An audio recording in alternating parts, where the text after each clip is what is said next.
पहले भी आपने बहुत सारी भविष्यवाणी किया जा रही प्रकृति अपना काम करती है। है। ऐसी बड़ी भविष्यवाणी आपकी हुई है जो सही साबित हुई है। अमेरिका ने ईरान पे अटैक कर दिया। इस दशक में पूरी दुनिया अस्त व्यस्त हो जाएगी। तो आने वाले समय में और भी वार होंगे। पिछले 18 साल से पुनर्जन्म पे भी काम कर रहा हूँ। बहुत बड़े बड़े ज्ञानी हैं इस देश में। मैं एक विद्यार्थी हूँ और सीखने का प्रयास कर रहा हूँ। मैं 100% नहीं कह सकता, लेकिन इतना जरूर कह सकता हूँ कि 70 से 80% हमारी भविष्यवाणियां सही हुई हैं।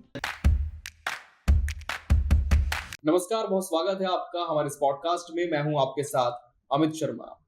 हाल फिलहाल में हमने देखा कि किस तरह से पूरी दुनिया युद्ध के मुहाने पर खड़ी थी और हमने देखा कि देश के जो शक्तिशाली दुनिया के देश हैं वो कैसे आपस में लड़ते हुए नजर आए। युद्ध छिड़ गया, लोग मारे गए, एक देश के तो सुप्रीम की मौत हो चुकी है। लेकिन अगर मैं कहूं कि यह सब कुछ पहले से ही निर्धारित हो चुका था या फिर इसकी परिकल्पना पहले ही की जा चुकी थी, तो आप क्या कहेंगे? जी हाँ, आज हमारे इस पॉडकास्ट में एक ऐसे ज्योतिषाचार्य जी से मैं आपको मिलाना चाहता हूं जिन्होंने ये पहले ही बता दिया था कि विश्व में किस तरह की घटनाएं हो सकती हैं, और न सिर्फ बताया था बल्कि इसका प्रमाण भी उनके पास मौजूद है, क्योंकि उन्होंने अपने सोशल मीडिया पेजेस पर इस तरह की घटनाओं को लेकर कुछ पोस्ट भी किए थे। इस पर काफी चर्चा भी हुई थी और ये तब हुआ था जब इन सब की शुरुआत भी नहीं हुई थी। केवल थोड़े बहुत संकेत यहाँ पर मिल रहे थे। अब ये भविष्यवाणी पूरी तरह से सच हो चुकी है। हमारे साथ इस पॉडकास्ट में मौजूद हैं ज्योतिषाचार्य डॉक्टर एल नागेश्वर राव जी। आचार्य जी, बहुत स्वागत है आपका हमारे इस पॉडकास्ट में। नमस्कार आचार्य जी, वो पोस्ट मैंने भी देखा था आपका, जब आपने कहा था कि इस तारीख से लेकर इस तारीख तक एक तिथि निर्धारित है और कुछ बड़ी घटनाएं दुनिया में देखने को मिल सकती हैं। जब ये पोस्ट आपने किया तब किस तरह से आपने इसकी गणना की थी, कैसा विचार आपके मन में आया था, और आज हमने देखा कि वो चीज सही भी साबित हुई है? बिल्कुल, क्योंकि मैं देख रहा था कि पिछले 2-3 महीने से विशेष रूप से ईरान और अमेरिका को लेकर हर दिन कोई अपडेट आता था कि आज ऐसा होगा, कल होगा, लेकिन 2 से 3 महीने से लगातार चला आ रहा था जी। फिर मैंने ज्योतिषी आने से इसको देखने का प्रयास किया और जब मैंने गणना किया तो मैंने पाया, और मैंने 4 फरवरी को अपने यूट्यूब चैनल पे मैंने एक पोस्ट किया था जिसमें हमने लिखा था कि 6 फरवरी 2026 से लेकर 4 मार्च 2026 के बीच में हर हालत में कुछ ना कुछ हो जाएगा, या तो समझौता होगा या तो युद्ध हो जाएगा, लेकिन ये समय पार नहीं होगा। मतलब हमने डेडलाइन दिया। अक्सर हम चैनल में देखते हैं, पॉडकास्ट वगैरह में देखते हैं या लोगों के व्यूज देखते हैं, तो लोग कहते हैं कि घटना होगा लेकिन समय नहीं बताते जी। सबसे बड़ी दिक्कत है कि कोई कहा कि 2026 में कोई नेता मारा जाएगा, तो कब मारा जाएगा? ज्योतिष की बात तो तब आती है जब आप गणना करके बताएं कि घटना कब होगा, या अप्रोक्सीमेट आप टाइम दो। ऐसा नहीं करता 100%, लेकिन लगभग समय तो होना चाहिए। तो हमने 4 फरवरी को अपने पॉडकास्ट में कहा था कि 6 फरवरी से लेकर 4 मार्च के बीच में ये घटना होगी, हर हालत में होगी। जी। अब आप देखेंगे इसके इसमें जाकर कि 6 फरवरी को पहला मीटिंग हुआ ईरान और अमेरिका का जी, जो कि हमने उसमें दिया था। हाँ। दूसरा आप देखेंगे कि 17 फरवरी को एक मीटिंग होनी थी जहां पर ईरान थोड़ा पीछे हट गया, लेकिन वो डेट 17 फरवरी था और ये डेट भी हमने आपके 4 फरवरी के उसमें अंक में दिया था जी। तीसरा जब हम देखेंगे कि 1 से 4 बहुत महत्वपूर्ण रहेगा, हमने समय भी दिया था, और देखेंगे कि 28 तारीख को अमेरिका ने ईरान पे अटैक कर दिया और बड़ा भीषण जंग चल रहा है पिछले 1-2 दिन से हम लोग जो देख रहे हैं। तो एक तरीके से ज्योतिष के आधार पर हमने पहले भी कुछ भविष्यवाणियां की है। तो देखेंगे कि प्रकृति अपना काम करती है, लोग सब उसके मोहरे हैं जी। और घटना का स्वरूप कम या ज्यादा हो सकता है, लेकिन प्रकृति द्वारा निर्धारित घटनाएं होती है। अगर हम इन घटनाओं की बात करें तो उसके पहले भी आपने बहुत सारी भविष्यवाणी की आचार्य जी, और हम तो एक निजी सैटेलाइट चैनल में भी कई बार साक्षात्कार में आपके साथ बैठ चुके हैं। तब आपने 2019 में भविष्यवाणी की थी, आपको याद होगा कि दुनिया में शायद किसी महामारी का आपने क्या जिक्र किया था इस पर? हाँ बिल्कुल, हम एक चैनल में साथ में थे जी। और 2019 जुलाई में एक अंक में हमने भविष्यवाणी की थी कि दिसंबर 2019 में महामारी के बारे में हमने नहीं कहा था, उस समय जी। किसी को पता नहीं था कि कोई महामारी होगा। हाँ। लेकिन बिल्कुल हमने उस जुलाई में 2019 में जी एक चैनल में ही हम लोगों ने कहा था कि दिसंबर से कोई घटना होगी जो पूरी दुनिया को तहस नहस कर देगा और लोगों को इसके लिए तैयार रहना चाहिए। शब्द हमारा था कि लोगों को इसके लिए तैयार रहना चाहिए। और इसमें एक और हमने कहा था कि 2020 से लेकर 2030 ये दशक शब्द हमारा आया है, इस दशक में पूरी दुनिया अस्त व्यस्त हो जाएगी। और अब हम देख रहे हैं कि दिसंबर 2019 में चाइना में पहला कोरोना का केस आया सामने, और फिर 2020 में तो फिर घटना महामारी के रूप में फैल गया। तो ये हमारे पॉडकास्ट में पहले ही चैनल में हमारा दिया हुआ था। बिल्कुल, कोरोना आया 2020 में, 19 के आखिरी में इसकी शुरुआत हुई और 22 से रूस यूक्रेन का युद्ध छिड़ गया और उसके बाद तो हमने देखा कि लगातार जो खाड़ी देश है वहां पर भी काफी तनाव देखने को मिला आचार्य जी। बिल्कुल, ये घटना जो हमने 2019 में कहा है कि 2020 से 10 साल, ये दशक जो है, ये दशक पूरी तरीके से प्रभावित रहेगा। आने वाले समय में और भी वार होंगे और खासकर 2028 से 30 के बीच 29 में भी कुछ बड़ी घटनाएं होंगी। यानी कि अभी शांति स्थापित होने के कोई आसार नहीं है। 2030-32 तक ये चलेगा, लेकिन 2030 तक का समय है, काफी हद तक विश्व को प्रभावित करके रखेगा। यानी कि 4 साल हम कह सकते हैं आचार्य जी कि थोड़े बहुत कठिन हो सकते हैं वैश्विक स्तर पर, यदि हम इसे देखें तो। बिल्कुल बिल्कुल हो सकता है। और आचार्य जी, अगर मैं गलत नहीं हूं तो आप न सिर्फ छत्तीसगढ़ के बल्कि देश की, मुझे दुनिया के लगता है कि पहले ऐसे ज्योतिष होंगे जिन्होंने पहले ही गणना के साथ तिथियों को भी निर्धारित करके आपने बता दिया था कि घटनाएं होंगी। देखिए, मैं ऐसा नहीं कहता, मैं एक विद्यार्थी हूँ और सीखने का प्रयास कर रहा हूँ, तो ऐसा नहीं, हमसे बहुत बड़े बड़े ज्ञानी हैं इस देश में, दुनिया में। आचार्य जी, ये तो हाल फिलहाल की घटनाएं हो गई, लेकिन क्या इसके पहले भी कोई ऐसी बड़ी भविष्यवाणी आपकी हुई है जो सही साबित हुई हो? इसके पूर्व भी 2 से 3 बड़ी भविष्यवाणियां हैं जो पूर्व में सही हुई हैं जी। 1999 में जब वाजपेयी जी प्रधानमंत्री बने थे 13वीं लोकसभा में, तो उसके पहले भी हमने न्यूज़पेपर नवभारत में दिया था, जगदलपुर में नवभारत में सितंबर में हमने घोषणा किया था कि वाजपेयी जी प्रधानमंत्री बन रहे हैं। अच्छा जी।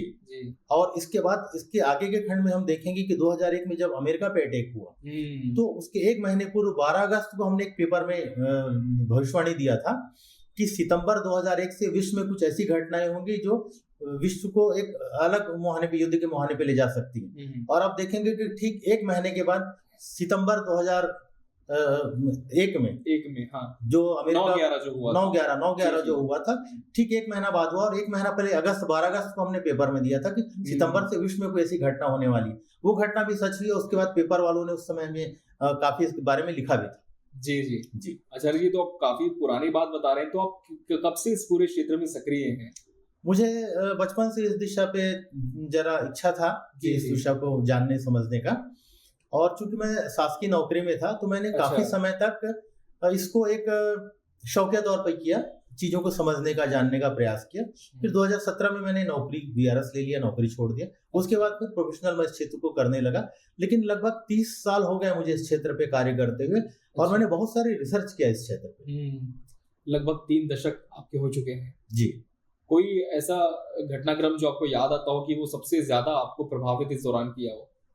ऐसी बहुत सारी घटनाएं होती रहती हैं, और आने वाले समय में, चूंकि मैं मीडिया पे नहीं आया था लेकिन अब मैं आने का प्रयास कर रहा हूँ, तो हमारे पास ऐसे बहुत सारी घटनाएं, कई बार हमने लोगों को डेथ का प्रोडक्शन किया था। अच्छा। और आने वाले समय में हम उन लोगों का इंटरव्यू, उनके परिवार लोगों का इंटरव्यू भी हम डालेंगे बिल्कुल लोगों के साथ, जिसमें कुछ जगह पे लगभग समय के आसपास का था कि कल रात के 9 बजे या आज से 5 दिन बाद इतने बजे के आसपास आपके परिवार में कुछ दिक्कत आ सकता है। देखिए, हमारा शास्त्र भी कभी मृत्यु के बारे में प्रमाण नहीं देता, और स्पष्ट वर्जित है कि किसी को इस बारे में बताना, ना हम इसको जान भी सकते हैं। लेकिन जब कोई ऐसा होता है कि आप देखेंगे कि किसी घर में किसी की स्वास्थ्य से संबंधित कोई दिक्कत है, कोई परेशान है, उस स्थिति में आता है और लोग करते हैं कि पंडित जी ऐसा क्या है कि कब तक इनका जीवन बचा, तो हिंट करते हैं, संकेतों में बताया जाता है कि 3 दिन अच्छा नहीं है, 5 दिन अच्छा नहीं है, आप इतने दिन तक ध्यान रखें। और माता भगवती की कृपा से अब तक हमने जो भी भविष्यवाणियां की, मैं 100% नहीं कह सकता, लेकिन इतना जरूर कह सकता हूँ कि 70 से 80% हमारी भविष्यवाणियां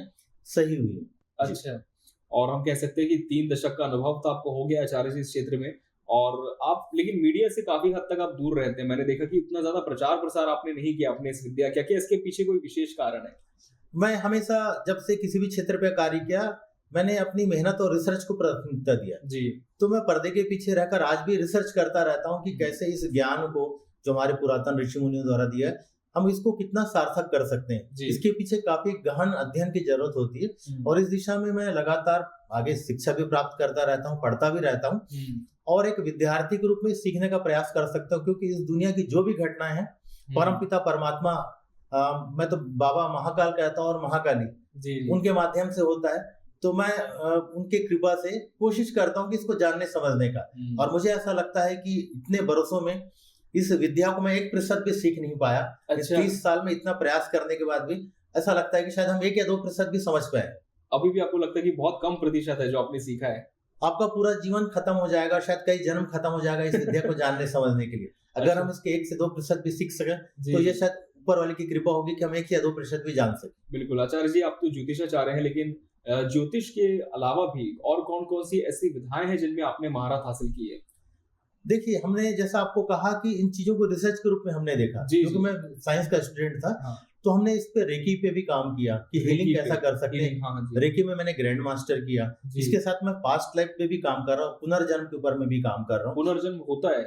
अब तक हमने ऐसा पाया है जी। और मैं पिछले 18 साल से पुनर्जन्म पे भी काम कर रहा हूँ और मैंने लगभग ऐसा कह सकता हूँ कि 3 साढ़े 300 लोगों को पिछले जन्म में लेके गया, पिछले 18 साल में। अच्छा। जी, हमने इसके साथ ही ओरा बायोफील्ड साइंस जो कि यूके में उसका ब्रांच सीबीएस सेंटर ऑफ बायोफील्ड्स है, इंग्लैंड में उनका ब्रांच है, हम उनके साथ भी जुड़े रहे और ओरा और बायोफील्ड साइंस पे भी हमने काम किया। हमारे पास कुछ साइंटिफिक इक्विपमेंट्स हैं, तो हमने एक प्रयास किया कि इस विद्या को, क्योंकि आज के संदर्भ में आपको इन विद्याओं को सामने लाना है, तो साइंटिफिक रूप में लाना होगा। इसलिए तथ्यों को जानने के लिए, समझने के लिए हमने इसको साइंस से भी जोड़ने का प्रयास किया। बिल्कुल, विज्ञान के साथ आपने उसे जोड़ा ताकि उसमें जो फैक्ट्स हैं, हम कह सकते हैं वो भी सामने आए। और कहीं न कहीं हम कह सकते हैं कि लगातार आपकी जो रिसर्च है वो तो जारी है ही, लेकिन भविष्यवाणियाँ भी आपकी लगातार हैं। तो क्या आने वाले समय में कुछ और बड़े घटनाक्रम हम देख सकते हैं? कोई ऐसी भविष्यवाणी पर आप अभी भी काम कर रहे हैं, कोई रिसर्च आपकी चल रही है आचार्य जी? जैसे कि मैंने कहा कि दो दशक के बारे में कहा था, 2030 तक दुनिया में बहुत कुछ होने वाला है। 4 साल और अभी हैं। 4 साल और हैं, बीच जी, जी, में जी। कम ज्यादा लेकिन कुछ ना कुछ होता रहेगा। और कब होगा इसको हम विस्तार से आने वाले समय में देखेंगे और बारीक से देखेंगे कि किन तिथियों के बीच में होगा, किस समय के बीच में होगा। इस बारे में भी हम आगे जानकारी देंगे। बिल्कुल, आगे वाले सेगमेंट्स में आप देखेंगे कि और किस तरह की बड़ी घटनाएँ हो सकती हैं देश दुनिया में, और बहुत सारे ऐसे विषय हैं जो इस पॉडकास्ट के माध्यम से हम आप व्यूअर्स तक लाएँगे और कोशिश करेंगे कि जो एक संशय आपके मन में होता है ज्योतिष को लेकर, वो भी इस कार्यक्रम के माध्यम से हम दूर कर सकें। और इस पूरे पॉडकास्ट के दौरान हमने आचार्य जी के नंबर्स लगातार फ्लैश किए स्क्रीन पर, जिन पर कॉल करके या व्हाट्सएप करके आप अपनी अपॉइंटमेंट बुक कर सकते हैं, न सिर्फ ज्योतिष संबंधित समाधान के लिए, बल्कि पास्ट लाइफ, रेकी हीलिंग के लिए और भी अनेक विषय इसमें शामिल हो सकते हैं। बहुत-बहुत धन्यवाद आचार्य जी आपका हमसे इस सेगमेंट में जुड़ने के लिए।